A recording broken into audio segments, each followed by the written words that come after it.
The average high school in the U.S. starts at 8 a.m. Unless they live within walking distance to the school, students may have to wake up much sooner than that in order to make sure they are ready to catch the bus and start the day. When I'm at my mom's house, I personally have to wake up at the beautiful hour of 6 a.m. So because of this, most students are sleeping less than 7 hours a night. Sleep is one of the most important pillars of our health, especially for developing adolescents, and it reduces risky behavior and improves learning. However, with school schedules causing students to get up as early as 5 a.m. to prepare, added onto teens' natural inclination to stay up late, the 8 to 12 hours of sleep teens need isn't being met. Due to puberty changes, adolescents get their best sleep between the hours of 11 p.m. and 8 a.m. The way the school system is currently set up, it is pretty much impossible for any student to get the sleep they deserve. In order for teens to have the ability to get the sleep they need, we need schools to start at 8 a.m. or later.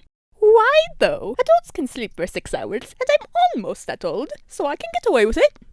No, you can't. As a teen, you need more sleep than you did as a child, and more than you will need as an adult. According to the National Library of Medicine, teens need more sleep because they are in a time of very fast physical, intellectual, and emotional growth. End quote. Your brain's going through puberty, so you need to give it what it needs to help you grow into your best and healthiest self. By not getting enough sleep, these 3 areas of growth get targeted immensely, as you will see throughout this video. Starting with the physical area, sleep plays a major role in metabolism. When you stay up too late, chances of obesity increase. And students with ever-changing bodies sacrifice their special metabolism hours. The adolescent obesity rate increases by 80%. In the intellectual department, a lack of sleep meddles with your reason and understanding. I'll explain later on. For emotional growth, little sleep affects your general mood, which in turn causes depression. For schools to be demanding these important hours of one's growth to be spent in their buildings instead is straight up harmful now and in the long run. Speaking of harmful now, teens are risky. They do risky things. They make poor decisions. A lot. Why is that? Well, it's the same reason as everything else. Their brains are underdeveloped, and here they are with the steering wheel of life, learning to use it while their feet are on the gas. Now it's time to use a good old thinker for a second. If you put that same driver on 5 hours of sleep, what do you think will happen? Will their driving be better? Will it be the same quality at all? While this description works as a metaphor for making dumb school decisions, it can be taken literally as well. Drowsy driving is the cause of about 41% of car crashes, and teens make up more than 50% of car crashes, making this the leading cause of death among 15 to 20-year-olds. Looking at these 2 percentages, it makes you wonder just how many of these young drivers could have lived with a good night's sleep. Hey, so why is school so important anyway? Why are we all waking up so early for it in the first place? Well, that's simple. We go to school to learn. We sit through 6 hours of straight lessons, head home, think back on our school day, try to recall what we learned, and only remember how much you wished you went to bed earlier. Remember when I said I would explain that intellectual thing later on? I think it's later on. Before we start, I'd like to state that intellect is defined as one's reason and understanding. How much we learn and recall is based on these 2 areas. In this here study, military officers were placed in groups that were either well rested or sleep deprived, and then put through 5 dilemmas. The study found that partial sleep deprivation caused a severe impairment in reasoning and made the officers more rules-oriented than normal, which is pretty much the dogmatism of reasoning. Let's apply that to teenagers. Let's say Teen Fred has an essay to write. Teen Fred doesn't want to write his essay. Teen Fred thinks, I'm not going to write it right now because I don't like it. Teen Fred misses the deadline.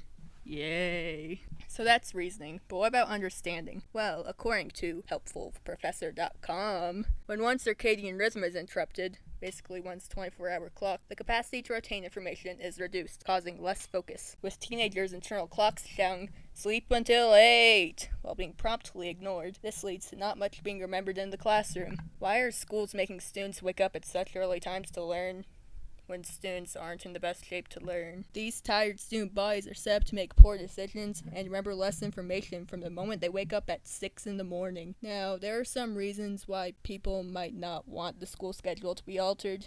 Parents are often off to work at 8 or 9 in the morning, and letting their children sleep will end up with them being left alone in the house. How can my child be trusted not to burn the house down, you may wonder? Well, believe it or not, early school start times leave no negative impact on elementary school students. Their brains aren't going through the same twists and turns as adolescents, so they don't end up experiencing the dreadful consequences. Therefore, students who can't be left on their own can still be sent off to school as their parents leave for the workday. Children ages 12 and up can continue to get the healthy sleep they need. Another opposing argument could be concerned with later school end times. With after-school sports and clubs, students could be sent home during the evening, which could compromise family life and homework. This is a fair point of view that even I worry about. Logically speaking, necessary brain development is far more important than outer tasks created by humanity itself. However, as a human being with wants and emotions, this is still a very harsh statement to accept. However, this could still be solved in a variety of ways. Classes could be made shorter, an extra day could be added to the weekend, homework could be lessened, clubs could adjust their meeting times if possible. This isn't an unsolvable puzzle. Through brainstorming, experimentation, and collaboration, a plan could be created that can work for as many people as possible. The start of it is already visible.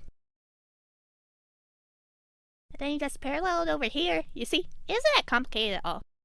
Where were you? Miss Alphys, I've been more educated on your frivolous attempts of instituting public legality. What are you talking about? This here Gwen person has constructed a multimodal essay. That's not just any old essay. I'm trying It's multimodal! And it details how your rotten school schedule is set up in the most unhealthy way. You're throwing off my circadian rhythm, Miss Alphys.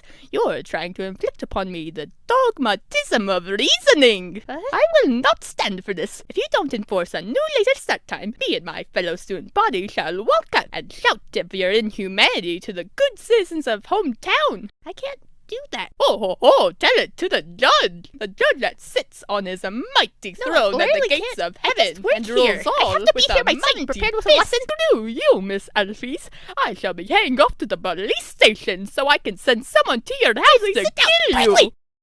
Dang, that Spartan rhythm stuff sounded kind of important. Shut up! Just take it to the district. Hey, how come she gets to leave?